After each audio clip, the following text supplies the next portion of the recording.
でこっちさっき形状取ったよね、でここで成形しちゃってもいいんですけど、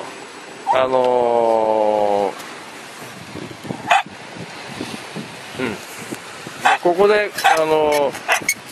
このままポリクロスと貼ってっちゃってもいいんですけど、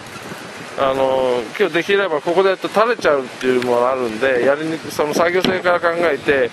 ポリ袋の上でこれを最初に作っちゃって、でここ持ってきてポリ袋ごとこういうふうに乗せてやってみようかと思うんですけど、だから通常はここでねこのままやるんですけど、それでやってどうかなと。ちょっと後ろに穴が大きいんでね。